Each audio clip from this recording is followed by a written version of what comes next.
ये सच है मिस्टर गुलेरिया, आपकी बेटी माँ बनने वाली है। She is pregnant. क्या? कल ही शादी हुई और आज प्रेग्नेंट, और वो भी 4 महीने से। आप होश में तो हैं? मैं प्रेग्नेंट? आज तक मुझे किसी लड़के ने छुआ तक नहीं है। मैं कैसे? इससे तो अच्छा था कि तू अपनी माँ के साथ ही मर गई होती।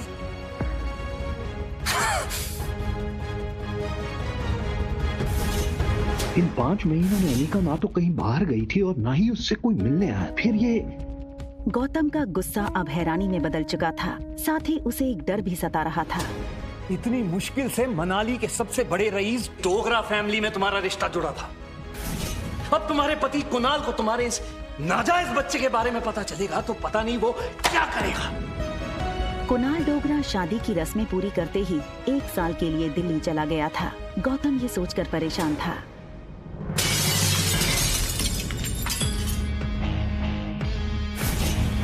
कुणाल, मेरे डैड ने मुझे सब कुछ बता दिया और अब मैं ये भी जान गया हूँ कि अनिका की गोद में पलने वाले बच्चे का बाप कौन है। कुणाल की ये बात सुनकर अनिका डर जाती है और अचानक उसकी आंख खुल जाती है। उसके माथे से पसीना टपक रहा था। दरअसल जब से वो प्रेग्नेंट हुई थी तभी से उसे हर रोज कुणाल के आने का डर सता रहा था। आज भी वैसा ही हुआ था, लेकिन आज कुणाल सचमुच उसके सामने आ गया था। कुणाल ने ऐसा क्या किया जिसके कारण अनिका अपनी पीठ के बल गिर पड़ी? आखिर क्या राज है अनिका की प्रेगनेंसी का?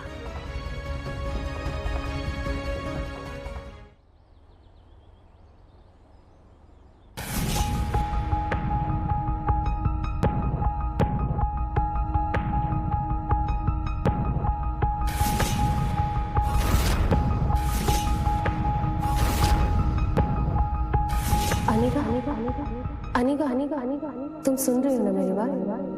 तुम माँ बनने वाली हो अनिका। डॉक्टर के ये शब्द सुनते ही 18 साल की अनिका समझ नहीं पा रही थी कि वो आखिर प्रेग्नेंट कैसे हो सकती है। अभी तो उसकी शादी को 24 घंटे भी पूरे नहीं हुए थे। मिस्टर गौतम गुलेरिया, मैं समझ सकती हूँ कि आप दोनों इस वक्त परेशान होंगे, मगर आप लोग कोई भी फैसला ले उससे पहले मैं एक बात बता दूं। प्रेगनेंसी 4 महीने पार हो चुकी है, so abortion is out of question. Impossible doctor, आपसे कुछ गलती हुई है। मैं प्रेग्नेंट कैसे हो सकती हूँ? आज तक मुझे किसी ने छुआ तक नहीं। इसका जवाब डॉक्टर को नहीं तुम्हें देना है, बेशर्म।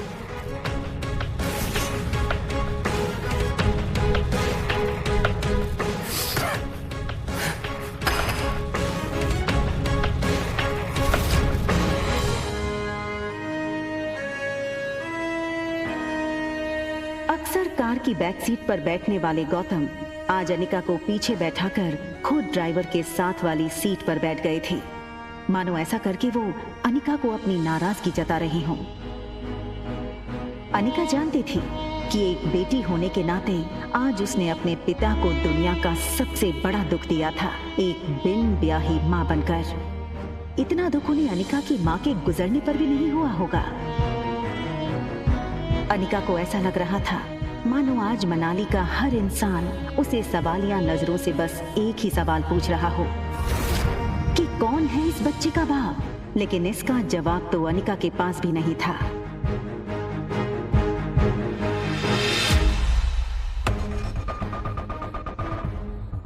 गुलेरिया हाउस ब्रिटिश के जमाने का मकान था।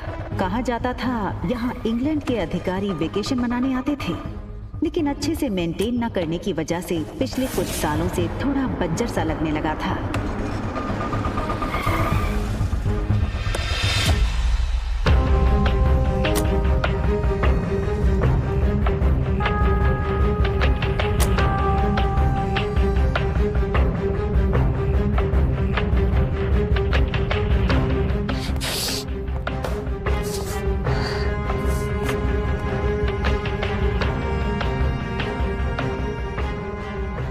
कमजोर शरीर और भारी कदमों से गौतम के पीछे पीछे घर में दाखिल हुई।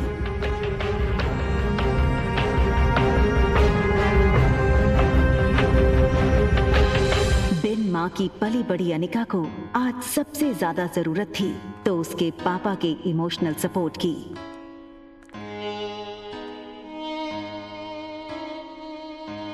मुश्किल से एक मौका मिला था हमें हमारी जिंदगी फिर से बेहतर बनाने का। नसीब वाली थी तुम जो तुम्हारी डोगरा खानदान के इकलौते वारिस कुणाल डोगरा से शादी हुई थी। You know, कितने पावरफुल लोग हैं। मनाली का सबसे पावरफुल खानदान डोगराज। हमारे सारे कर्ज, पेंडिंग कोर्ट केस, हमारी हर तकलीफ से हमें बाहर निकाला था उन लोग। लेकिन शादी के 24 घंटे में ही तुमने हमारी जिंदगी वापस से जहन्नुम बना दी। उन लोगों को अगर तुम्हारे इस कारनामे के बारे में पता चलेगा तो पता नहीं क्या होगा। और तुम्हारी छोटी बहन कामिनी, उससे कौन शादी करेगा? भले ही वो तुम्हारी सौतेली बहन हो, लेकिन तुम्हारे इस कारनामे की वजह से उसकी भी तो बदनामी होगी।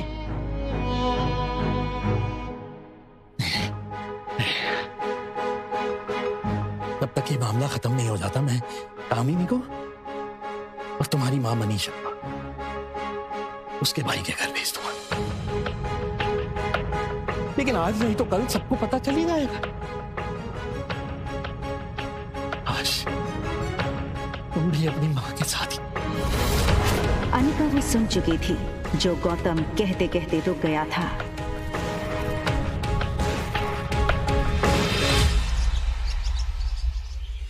अगले दिन सुबह गौतम ने घर में लगे सारे सीसीटीवी के पिछले 5 महीने की फुटेज को खंगाला और बारीकी से देखने के बाद वो हैरान रह गया था कि पिछले 5 महीनों से छोटी मोटी बीमारी के चलते अनिका घर के बाहर कहीं गई ही नहीं थी। ये देखकर गौतम का गुस्सा अब आश्चर्य में बदल गया। उसे इतना तो समझ आ गया था कि कहीं कुछ तो गड़बड़ थी। जल्द ही अनिका की देखभाल के लिए एक नर्स रखी गई। लगातार देखभाल और दवाइयों से अनिका की सेहत में काफी सुधार आया। 4 महीने बीत चुके थे, लेकिन साथ ही साथ उसे ये बात रोमांचक कर रही थी कि उसके अंदर एक नन्ही सी जान पल रही है जो सिर्फ और सिर्फ उसका होगा। अनिका अपनी छोटी सी दुनिया में लगभग सब कुछ भूल चुकी थी। न वो किसी से मिलती, न कोई उससे मिलता।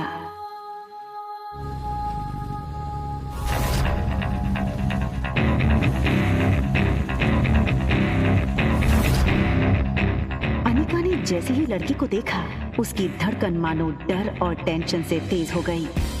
ये लड़का और कोई नहीं बल्कि अनिका का पति कुणाल डोगरा था।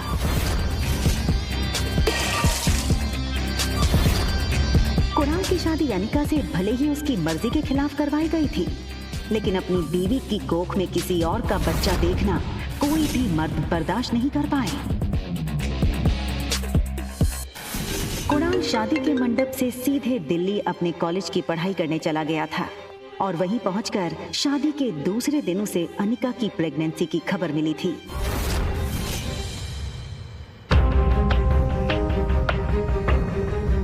कुणाल के गुस्से को देखते ही अनिका घबराकर अपने पापा गौतम को फोन लगाती है। इससे पहले कि कुणाल अनिका को कोई नुकसान पहुंचाता, गौतम बात को संभालते हुए कुणाल से कहता है, अरे कुणाल बेटा, आज अचानक से तुमने फोन किया कि तुम्हारे कॉलेज की तुम्हारी छुट्टियां शुरू हो गई क्या? कमाल है, 4 महीने के बाद मैं घर आ रहा, अपने दामाद को इस तरीके से वेलकम करेंगे। और वैसे भी बहुत कुछ बदल गया है अब यहाँ पे।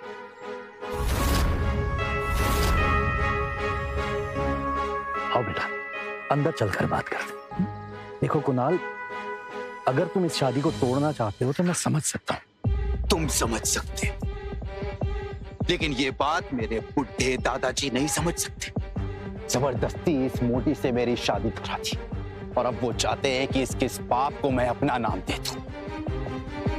जब जब इसको देखता हूं ना, ऐसा लगता है कि ऐसे गुनाहों की सजा मिल रही है जो गुनाह मैंने कभी किए ही नहीं। देखो इस बेशरम को कैसे खड़ी है। शादी के फेरे लेते वक्त किसी और का पाप लेकर के खड़ी थी पेट में। क्या लगता है तुझे, तेरे इस पाप को मैं अपना नाम दूंगा? कुणाल डोगरा का नाम मिलेगा इसको, सोचना भी मत। पता नहीं किस गटर का कीड़ा है ये। मैं इस शादी को नहीं मानती। ये सुनकर कुणाल और गौतम दोनों ही शॉक थे। देखो बेटा, इस वक्त अनिका की तबीयत ठीक नहीं है, इसकी बातों पर ध्यान मत दो। और रहा सवाल इस बच्चे का, तो उसके पैदा होते ही उसे अनिका से हमेशा के लिए दूर कर दिया जाएगा, मेरा यकीन कर।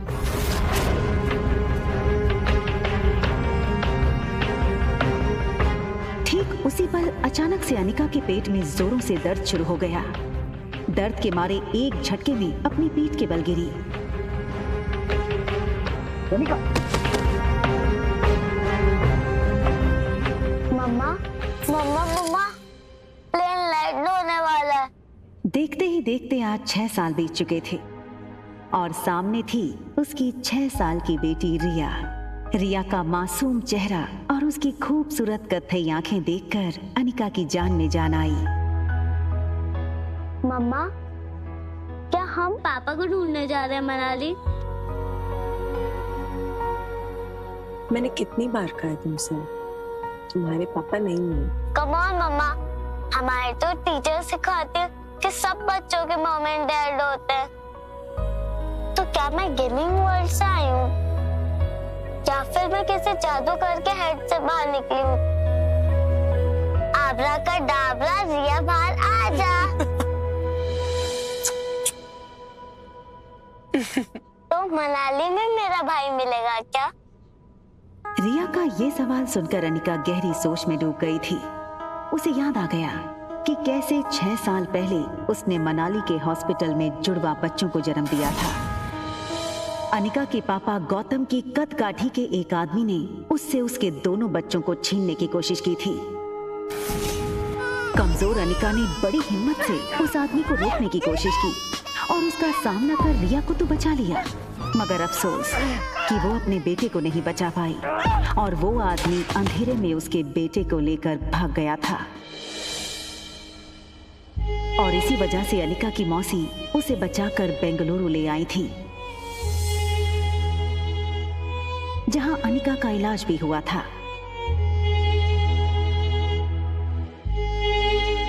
और सबसे बड़ा सवाल, उसके बेटे को चुराया तो किसने और आज वो कहां है और किस हाल में है?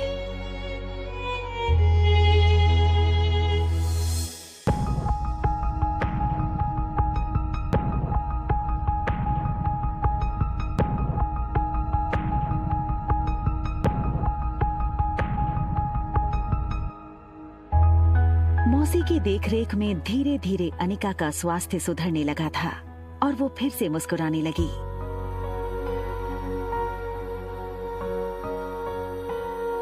हालांकि इन 6 सालों में अनिका पूरी तरह से बदल चुकी थी।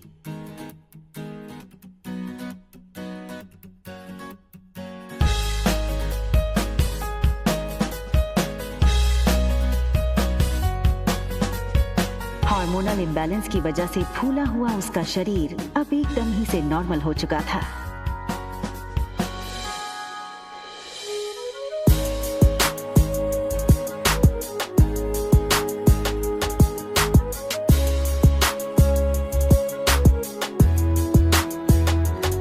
कितनी खूबसूरत लग रही हो तुम। मनाली में तो लोगों के होश उड़ जाएंगे।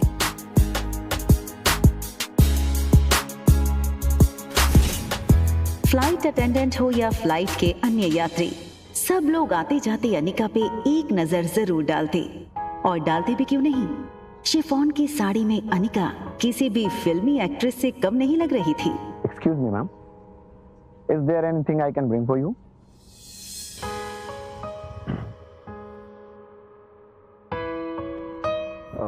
Ma'am, actually we are about to land.